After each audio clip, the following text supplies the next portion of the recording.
Hello everyone. आज हम computer से रिलेटेड महत्वपूर्ण प्रश्नों को देखेंगे जो आपके एसएससी रेलवे और स्टेट लेवल एग्ज़ाम के साथ साथ सेंट्रल लेवल के एग्ज़ाम में पूछे जाते हैं। तो चलते हैं पहले प्रश्न की ओर और देखते हैं आज का हमारा पहला प्रश्न क्या है। पहला प्रश्न है हमारा, कंप्यूटर के आविष्कारक कौन थे? तो राइट आंसर होगा चार्ल्स बेबेज। चार्ल्स बेबेज हमारे कंप्यूटर के आविष्कारक थे। अगला है हमारा, सबसे पहला कंप्यूटर का नाम क्या था? तो राइट आंसर होगा ENIAC। ENIAC जो था वह कंप्यूटर का पहला नाम हुआ करता था। चलते अगले क्वेश्चन की ओर। अगला है हमारा, आधुनिक कंप्यूटर की खोज सर्वप्रथम कब हुई थी? तो राइट आंसर होगा 1946 ईस्वी में सबसे पहले कंप्यूटर की खोज की गई थी, 1946 ईस्वी में। अगला है हमारा, कंप्यूटर के क्षेत्र में महान क्रांति कब से आई? तो 1960 के दशक में कंप्यूटर के जो क्षेत्र में महान क्रांति देखने को मिली हमें। कंप्यूटर का हिंदी नाम क्या होता है? तो राइट आंसर होता है संगणक। कंप्यूटर को हम हिंदी में संगणक कहते हैं। अगला है हमारा, कंप्यूटर साक्षरता दिवस कब मनाया जाता है? तो राइट आंसर होता है 2 दिसंबर। 2 दिसंबर के दिन हम कंप्यूटर साक्षरता दिवस मनाते हैं। सीपीयू का पूर्ण रूप क्या होता है? इसका राइट आंसर होता है सेंट्रल प्रोसेसिंग यूनिट। सीपीयू का फुल फॉर्म होता है सीपीयू। सीपीयू का फुल फॉर्म होता है सेंट्रल प्रोसेसिंग यूनिट। अगला है क्वेश्चन, इनमें से कौन सर्च इंजन नहीं है? तो राइट आंसर होगा वोल्फ्राम अल्फा। अगला क्वेश्चन है हमारा, निम्नलिखित में से इनपुट इकाई कौन होती हैं? तो राइट आंसर होगा इनमें से सभी, यानी माउस, कीबोर्ड और स्कैनर, ये सारे जो प्रोडक्ट हैं ये सारे इनपुट डिवाइस के अंतर्गत आते हैं। अगला है हमारा, 1 किलोबाइट में कितने बाइट के बराबर होता है? तो राइट आंसर होगा 1024 बाइट के बराबर होता है।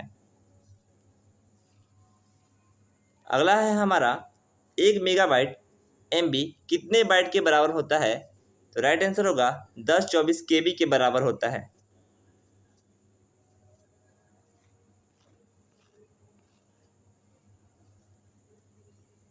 एक गीगाबाइट GB कितने बाइट के बराबर होता है?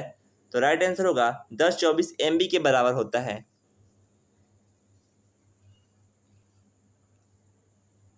कंप्यूटर में प्रयुक्त IC चिप बने होते हैं। तो राइट आंसर होगा सिलिकॉन। सिलिकॉन के बने होते हैं IC चिप जो कंप्यूटर में लगा रहता है। अगला है हमारा, इंटरनेट के पत्ते में पद HTTP का सही एवं विस्तृत रूप क्या होता है?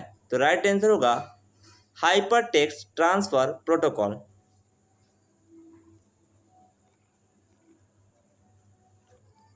अगला क्वेश्चन है हमारा, किसी कंप्यूटर के प्रोग्राम में बच्चों द्वारा प्रयुक्त भाषा कौन सी होती है? तो राइट आंसर होगा लोगो। लोगो जो होती है वह बच्चों द्वारा प्रारंभिक भाषा होती है जो कंप्यूटर में सीखा जाता है।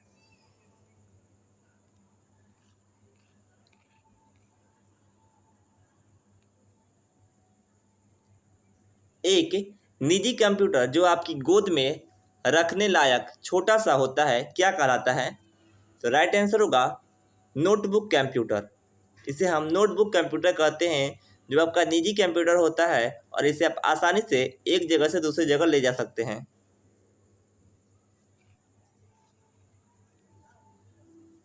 अगला है हमारा, कोडांतर एक प्रोग्राम है, वह निम्नलिखित में से किससे प्रोग्राम का रूपांतरण है? मतलब कोडांतरल एक प्रोग्राम है, वह निम्नलिखित में से किससे प्रोग्राम का रूपांतरण करता है? तो राइट आंसर होता है कोडांतरण से मशीन तक, ये रूपांतरण करता है। अगला है हमारा मल्टी प्रोसेसिंग होती है, क्या होती है? एक से अधिक प्रोसेसर द्वारा। जो मल्टी प्रोसेसिंग होता है वह एक से अधिक प्रोसेसर द्वारा होता है। अगला है हमारा निम्नलिखित में से ऑप्टिकल मेमोरी है, तो राइट आंसर होगा सीडी रोम। ऑप्टिकल मेमोरी जो होता है वह सीडी रोम में होता है।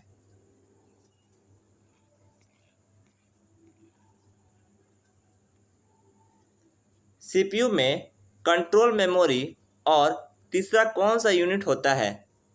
राइट आंसर होगा अर्थमेटिक या लॉजिक। अगला है हमारा सीपीयू के एएलयू में होते हैं, क्या होते हैं? तो राइट आंसर होगा रजिस्टर। सीपीयू के एएलयू में क्या होते हैं? रजिस्टर होते हैं।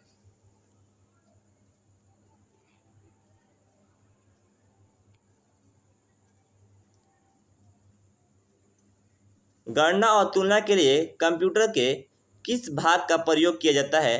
तो राइट आंसर होगा एएलयू। एएलयू का प्रयोग किया जाता है कंप्यूटर के भाषाओं के प्रयोग के लिए, मतलब तुलना के लिए।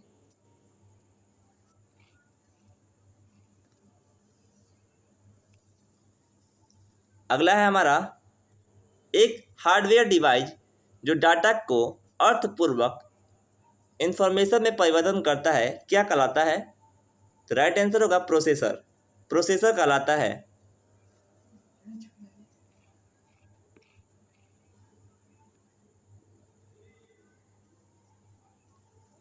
प्रोसेसर के तीन मुख्य क्या होते हैं, मतलब मुख्य जो भाग होते हैं प्रोसेसर के कौन कौन से होते हैं? तो राइट आंसर होगा एएलयू, कंट्रोल यूनिट और रजिस्टर, जो प्रोसेसर के मुख्य भाग होते हैं।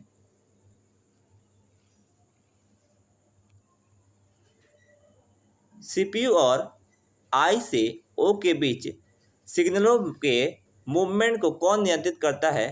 तो राइट आंसर होगा कंट्रोल यूनिट। जो कंट्रोल यूनिट होता है वह नियंत्रित करता है सीपीयू में आई से ओ के बीच सिग्नलों को।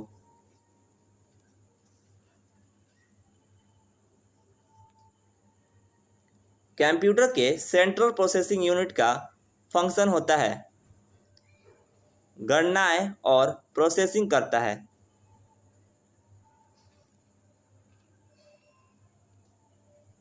निम्नलिखित में से कौन सा कंप्यूटर बुनियादी कार्य नहीं है, मतलब कंप्यूटर कौन सा ऐसा कार्य है जो उसका बुनियादी कार्य नहीं है?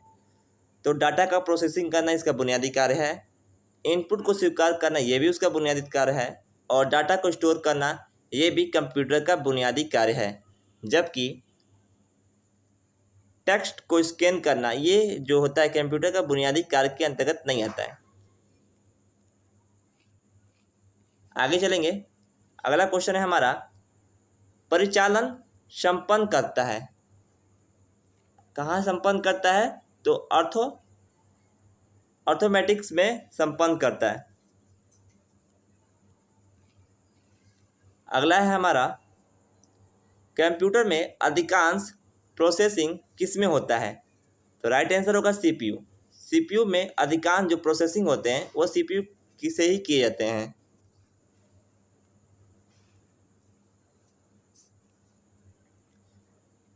कंप्यूटर निम्नलिखित में से कौन से कार्य नहीं कर सकता है? तो राइट आंसर होगा अंडरस्टैंडिंग। कंप्यूटर में अंडरस्टैंडिंग नहीं होता है, तो कंप्यूटर अंडरस्टैंडिंग नहीं कर सकता है।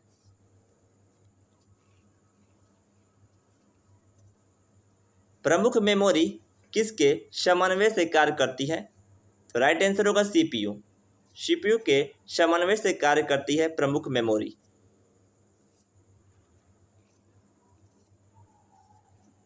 माइक्रो प्रोसेसर जो कंप्यूटर का मस्तिष्क होता है उसे कहते हैं, उसे हम माइक्रोचिप कहते हैं।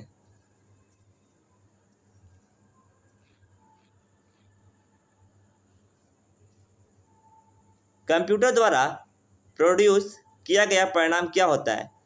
तो राइट आंसर होता है आउटपुट।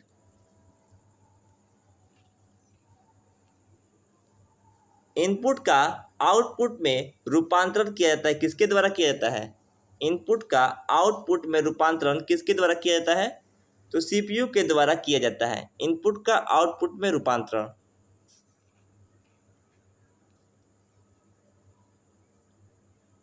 प्रोसेस डाटा को क्या कहते हैं?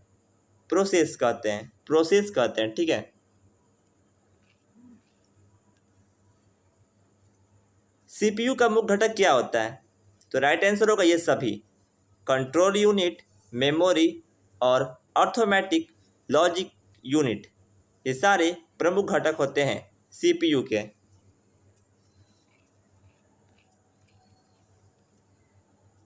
कंप्यूटर की क्षमता क्या होती है? राइट आंसर होता है सीमित होती है। कंप्यूटर को किस प्रकार की संज्ञा दी गई है? तो राइट आंसर होगा कृत्रिम, क्योंकि कंप्यूटर मानव के द्वारा बनाया गया है तो स्वाभाविक है यह कृत्रिम होगा। मनुष्य की स्मरण शक्ति कंप्यूटर की तुलना में होती है, सामान्य होती है।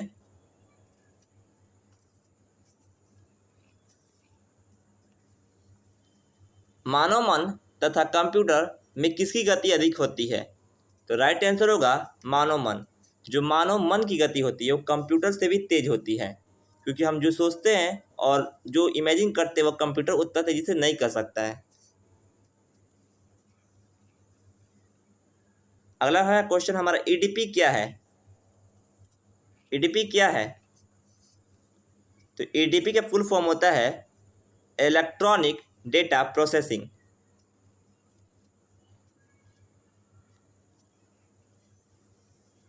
अगला है, कंप्यूटर में सूचना किसे कहा जाता है? तो एकत्रित डाटा को ही हम कंप्यूटर को सूचना कहते हैं।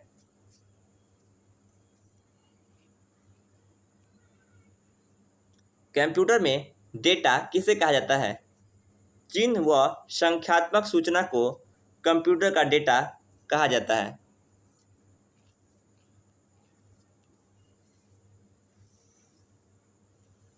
इनपुट का आउटपुट में रूपांतरण किसके द्वारा किया जाता है? तो राइट आंसर होगा सीपीयू। सीपीयू का इनपुट से आउटपुट में रूपांतरण किया जाता है सीपीयू के द्वारा। अगला क्वेश्चन है हमारा, कंप्यूटर में जाने वाले डेटा को क्या कहा जाता है? तो राइट आंसर होगा इनपुट।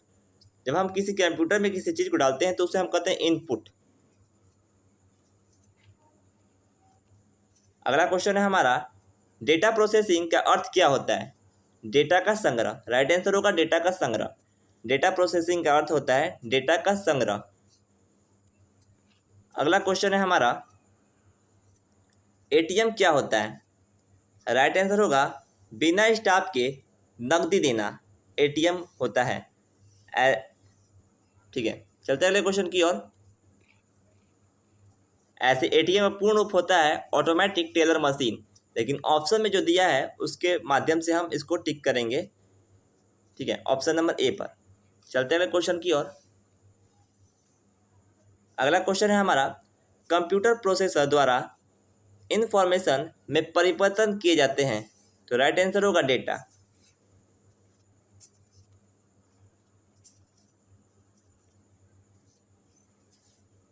एक इलेक्ट्रॉनिक डिवाइस जो डेटा को इंफॉर्मेशन में कन्वर्ट करते हुए प्रोसेस करती है क्या कहलाती है? प्रोसेसर। राइट आंसर होगा प्रोसेसर। चलते हैं क्वेश्चन की ओर।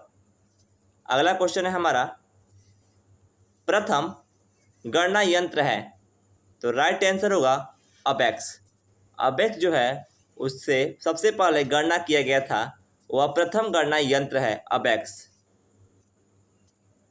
लाइक, सब्सक्राइब एंड शेयर जरूर करें। मिलते हैं अगले वीडियो में, तब तक के लिए धन्यवाद।